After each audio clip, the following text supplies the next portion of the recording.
이제 오늘도 영식형제의 말씀을 이렇게 가지고 교통하게 된 것을 너무너무 감사히 생각합니다. 오늘 마지막 육체가 되신 말씀 네 번째 마지막 제목이죠. 태초에 말씀이 계시니라. 이제 여기서 우리 영식형제 말씀은 로고스라고, 말씀은 로고스라고 이렇게 얘기를 하고 있습니다. 이 말씀은 그 전에 우리 이열래 목사님 하신 말씀도 그랬었죠. 말씀, 요한복음에서 말씀하는 태초에 말씀이 계시니라 하는 그 말씀은 로고스라는 단어를 쓴다. 근데 로고스는 이제 히랍의 용어라는 말을 합니다.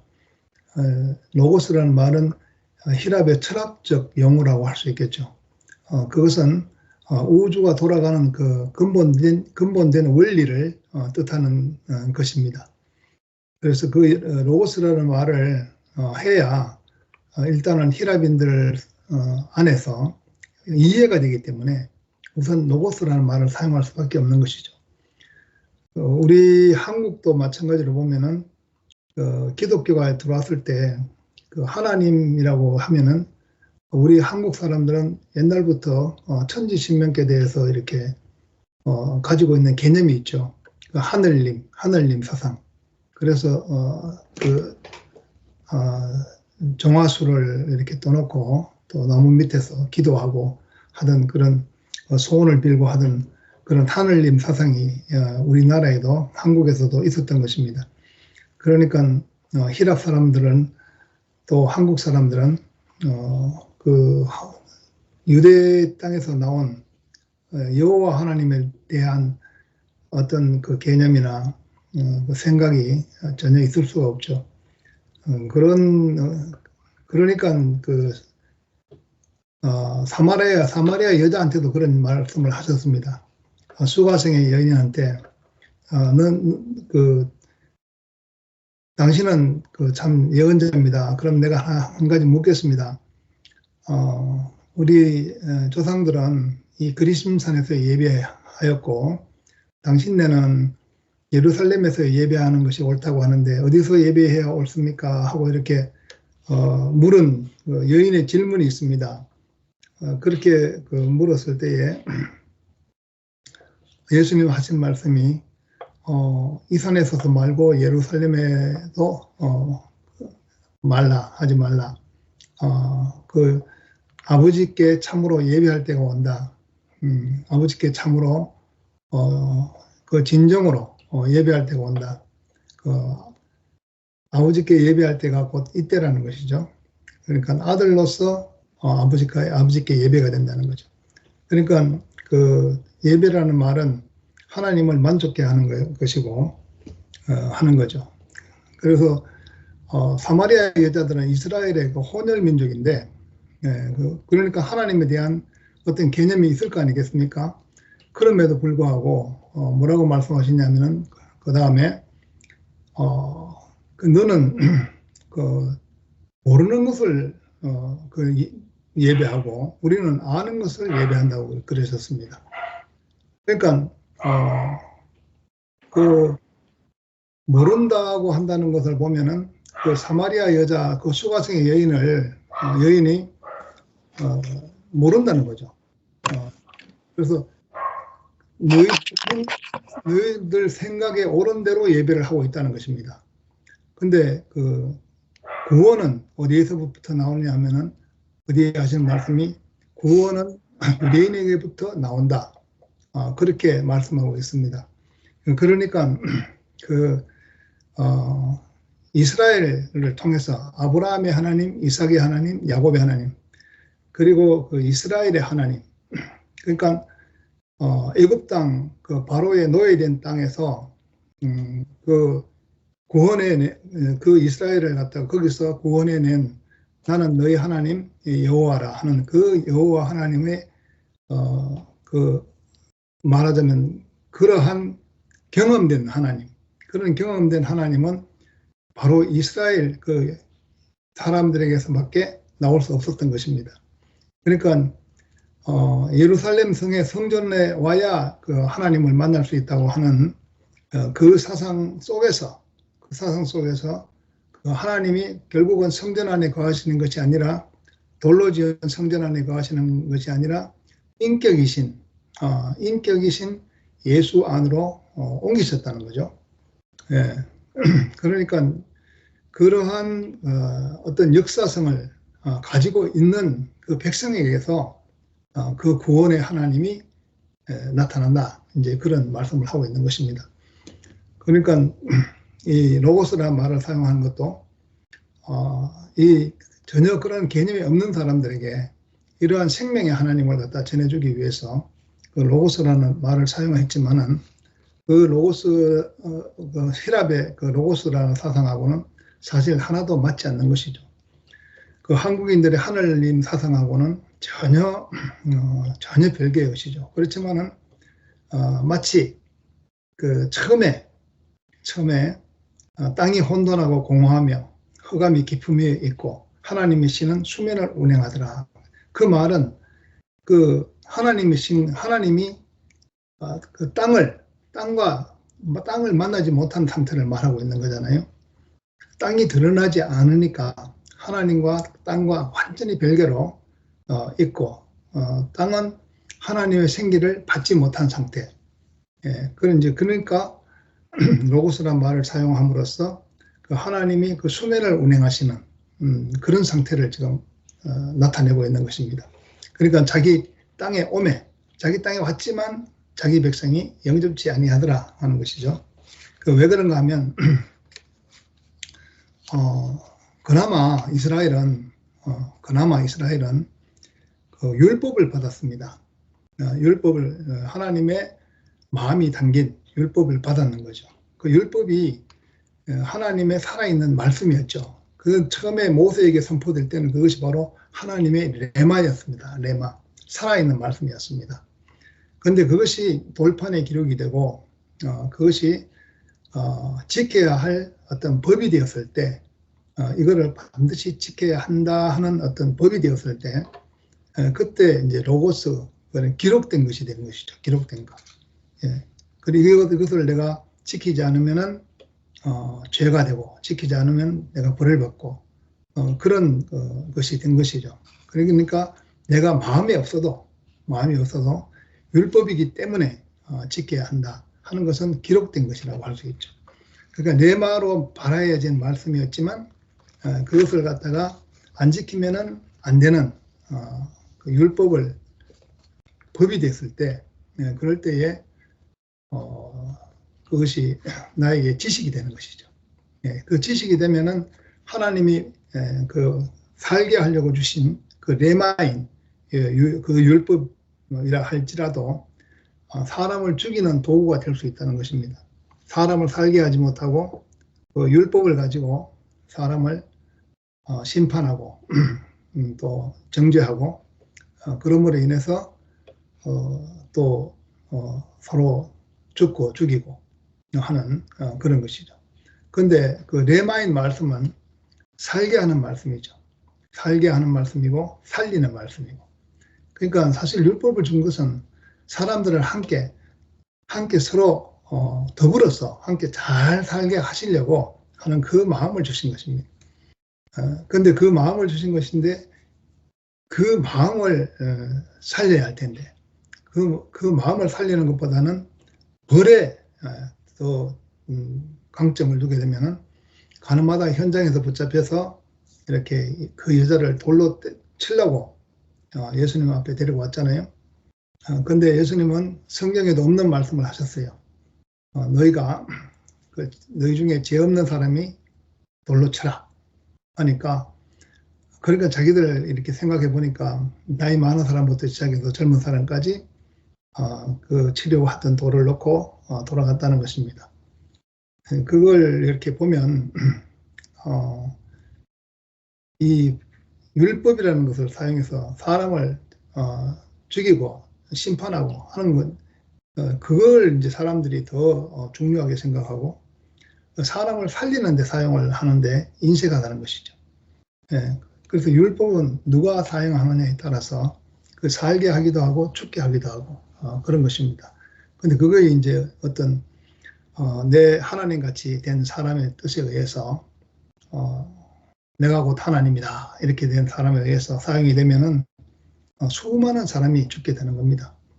스탈린이나 히틀러나 뭐는 저런 징기스칸이나 아주 뭐 옛날에 위대한 영웅이었다 하는 이런 사람들은 다 사람을 죽게 하는 사람들이었다는 것입니다. 사람을 함께 살게 더불어서 살게 하지 못하는 그런 사람이죠. 그런데 그것들이 다 우리에게 살아있는 말씀이 되지 않고 그냥 죽은 지식이 되면은 그런 것이 생긴다는 것입니다. 그 살아있는 말씀인 레마가 오면은 지식은 너무너무 싫어합니다. 왜냐하면 그 레마를 너무 싫어해요. 살아있는 말씀을. 예수님이 누구든지 죄 없는 사람은 이 여인을 돌로 치라고 했을 때에 양심이 갇히게 돼서 다 돌을 넣고 갔지만 그러나 생각할수록 화딱지가 나는 겁니다. 저게 우리 율법을 망치려는 작자구나 그렇게 생각하고 그런 일이 있을 때마다 병자를 안식일 날 고치고 그렇게 하는 것을 볼 때마다 저거는 하는 일을 봐서는 내가 하는 일을 보고 하나님이 하시는 일을 믿으라는 것인데 하는 일을 보고 더 화가 나는 거죠. 저거 우리 율법을 갖다가 완전히 망치려는 작자구나 이렇게 생각하는 거죠. 그런데 그렇지 않잖아요. 그러니까 이 사람을 통해서 생명이 표현이 되면은 사람을 살리게 되는 것입니다. 그래서 하나님은 산자의 하나님이라고 했죠. 아브라함의 하나님, 이삭의 하나님, 야곱의 하나님이라는 말을 들어보지 못하였느냐. 그러니까 하나님은 죽은 자의 하나님이 아니고 산자의 하나님이다. 그런 것이죠. 그러니까 산자를 통해서만이 나타나시는 하나님이고 산자를 통해서 살리는 하나님으로 나타나시는 것이죠. 근데 지식이 우리 머리에 꽉 차게 되면은 그 나에게 어떤 법이 되고 지식이 되면은 사람을 심판하고 정죄하는데 그 지식이 사용되게 되어지게 되는 것입니다. 그래서 살아있는 사람을 통해서 하나님이 나타나시기 때문에 이스라엘로 보면은 그 살아있는 사람을 통해서 나타나신 하나님에 의해서 이스라엘이 구원되는 그런 것을 모세를 통해서 또 여호수아를 통해서 확실하게 처음부터 뭐 아브라함과 이삭과 야곱 그 모든 사람들을 통해서 경험되어진 하나님입니다. 그러니까 이 로고스라는 히랍 철학처럼 어떤 사람의 사고 속에서 사람의 생각 속에서 나타난 철학, 사상, 이념 이런 것이 아니죠. 이런 것이 아니고 실제로 아버지 같은 마음을 가진 그 사람에 의해서 모세에 의해서 다윗에 의해서 그 민족이 구원을 받았던 것입니다. 마지막에는 예수 그리스도를 통해서 십자가에 못 박힌 그 죽음을 통해 가지고 부활되신 그 하나님, 그것이 이제 제대로 나타난 거죠. 그러니까 마틴 루터를 통해 가지고 이제 개신교가 나타나면서 오직 성서, 오직 믿음이라는 그런 말이 나왔습니다. 그래서 성경만 믿고 그리고 믿음으로 어렵게 된다 하는 그러한 것 때문에 믿음이 오직 성서, 오직 믿음 그걸 주창하게 되었는데, 그런데 거기서 나타나는 믿음이라는 것은 자기의 어떤 하나님에 대한 자기 자신의 믿음이죠. 그런데 이 믿음은 사실은 보이지 않는 것의 실상이라고 했습니다. 그러니까 예수 그리스도의 그 생명이죠. 그러니까 다른 말로 말하자면 성령이라고 하기도 하죠. 세례 요한이 뭐라고 말을 했냐면은 나에게 물로 세례를 주라고 하신 그이가 나에게 말씀하시기를 그 성령이 내려와서 누구에게든지 그 위에 딱 머무는 것을 보거든 그가 성령으로 세례를 주는 이인 줄 알라. 그렇게 말씀을 했습니다. 그러니까 성령이 내려와서 누구에게든지 머물면 그 누구에게든지 머문다는 말은 살아있는 사람에게 머문다는 것이죠. 그때는 예수 그리스도가 예수님 위에 그 성령이 머무는 걸 보니까 그가 하나님의 아들임을 내가 증언하였노라 그렇게 얘기를 합니다. 그 성령이 머무는 것을 어떻게 보겠습니까? 그 사람을 보고 알게 되는 것이죠. 그러니까 오늘 영시경제 말씀을 이렇게 보면서 살아있는 사람을 통해서 하나님이 표현이 된다 하는 것보다도 더 축복된 건 없는 것이죠. 조금 이렇게 좀 아이러니 뭐라 그럴까 좀 어떻게 겉으로 보면 모순된다고 할까? 예, 그 성령이 보인다는 것은 세례 요한을 통해서 보여지는 것입니다. 세례 요한이 보니까 성령이 누구 위에든지 머무는 것을 보거든 할 때에 그 성령이 머물러지는 것이 세례 요한의 눈에는 보였다는 것이죠. 그렇다고 해서 세례 요한이 성령으로 세례를 주는 사람은 아니잖아요. 근데 세례 요한은 누군가? 세례 요한은 물로 세례를 주는 사람이죠. 그리고 물로 세례를 준다는 말은 그 모든 것에서 끝난 사람이죠. 예, 그 당시에 대제사장과 그 예루살렘에 타락하고 부패하고 해서 그 자기는 레위의 어떤 제사장 그 족속으로 태어났지만 그렇지만 그 화려한 제사장복을 입지 않고 광야에 나와서 석청과 메뚜기를 양식으로 삼은 아주 야인 같은 사람이죠. 그러니까 지금까지 내려온 전통과 어떤 의식과 그 어문에 속한 것들 그런 것에서 모든 것이 끝난 사람입니다. 그러니까 그 끝났다는 것을 상징하기 위해서 세례 요한이 물로 세례를 준 거죠. 그 물로 준다는 것은 모든 것이 끝났다. 끝났다. 그 모든 것이 이 지금 현재 전통과 역사와 의식과 이런 규례와 이런 모든 그 유대의 그 전통 속에서 끝난 사람에게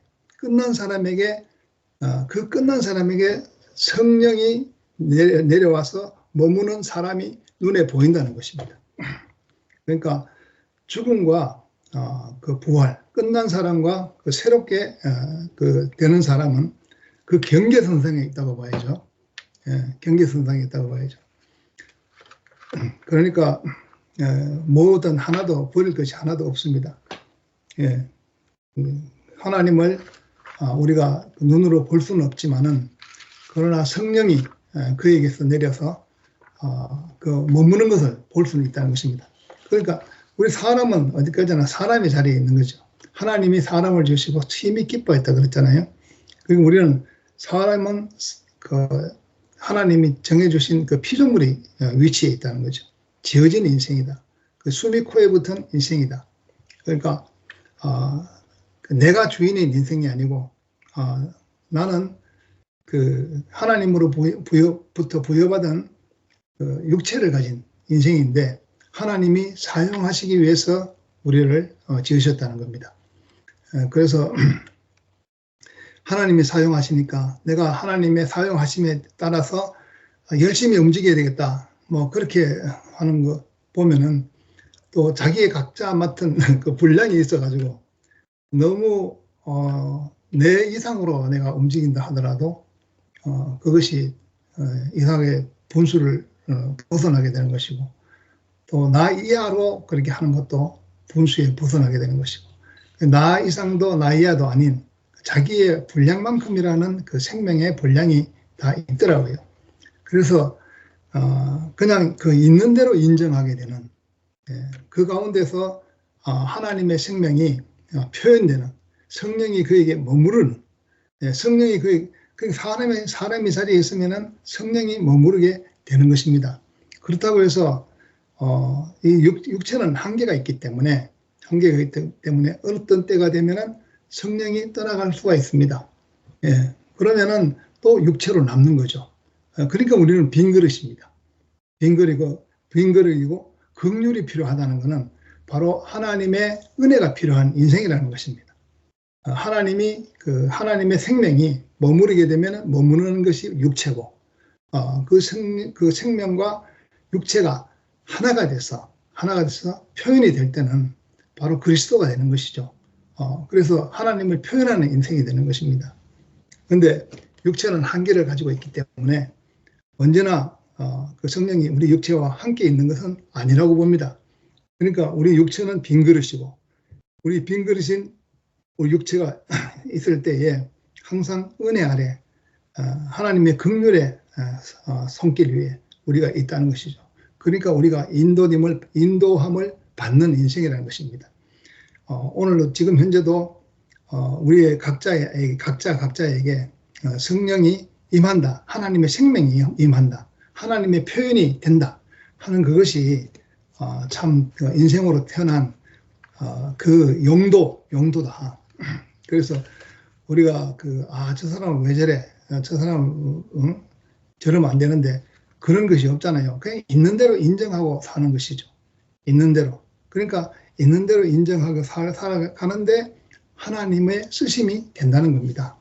그래서 저는 이렇게 보니까 참 요즘 이렇게 그 형제 자매들의 그 말씀과 간증을 통해서 가지고 보니까 야 어떤 형제는 어떤 자매는 눈동자를 표현하고 뭐 입을 표현하고 귀를 표현하고 다 그 부분 표현하는데 합하여 한 건축이 되는구나, 합하여 한 몸이 되는구나 하는 걸 이렇게 보게 됩니다. 그러니까 정말 무슨 말을 하든지 무슨 표현을 하든지 우리가 함께 있다는 것 자체가 참 축복이더라고요. 사람이 필요 없다 하는 사람이 아무도 없어요. 전부 다 마치 하나님이 무슨 그림을 그리듯이, 우리 여기 그림 잘 그리는 연희도 있지만은 꼭 그려 넣어야 할 자리에 꼭 그림이 있어야 되잖아요. 그 나무 잎사귀 하나, 그 색깔의 그림자, 그 밝기, 그런 걸 전부 다 표현하잖아요. 그런데 그 하나하나 표현이 우리 형제 자매들 같아요. 하나님이 사람을 지으시고, 우리가 이제 육체가 되신 말씀, 육체가 되신 말씀인데, 그러니까 우리 이제 내가 하나님의 그 말씀이 육체가 돼서 나 자신이 되었다. 이제 이건 이제 자기 개인적인 일이겠지만, 우리가 이렇게 보니까 우리가 하나님의 몸이 되었다. 그러니까 하나님이 머리 되시고 그리스도가 머리 되시고 우리가 몸이 되었다. 우리가 지체가 되었다 하는 것을 이렇게 우리가 보게 되니까 우리의 한 살아있는 이유가 되고, 우리가 서로 유기적으로 서로 연결되어 가지고 이렇게 정말 짜여진 그런 생명으로 연결됐다는 것이 이렇게 보입니다. 근데 이걸 갖다가 참 요즘 오히려 더 말하기가 이런 거다 저런 거다 막 뭐 이렇다 저렇다 이렇게 말하는 것보다도 잘 모르지만 우리를 살게 하는 것이구나, 살게 하는 거, 서로를 살게 하는 것이구나, 그리고 살리는 것이고, 우리 참 이 레마인, 하나님은 산 자의 하나님이시고 죽은 자의 하나님이 아니시고, 그러니까 이렇게 그 산자를 통해서 이 생명이 영원히 나타나고 확장되는구나 하는 걸 보게 됩니다. 참 주님을 찬양합니다. 주님을 찬양한다 하니까 영식 형제가 주님을 찬양한 것도 이것이 이제 말하자면 의식이 되면은 아무 소용이 없다, 그런 얘기를 하는데, 뭐 주님을 찬양하지 말라, 찬양합니다 하는 말을 하지 말라는 얘기가 아니고 그것도 의식이 되면 소용이 없다는 이런 말이죠. 그래서 이제 우리가 이제 이렇게 그 형제를 아니까 말을 또 오해할 일도 없고 정말 다 이렇게 한 몸으로 생명이 흐르게 되는 것이 너무 감사합니다. 예, 또 주님을 찬양합니다. 아멘.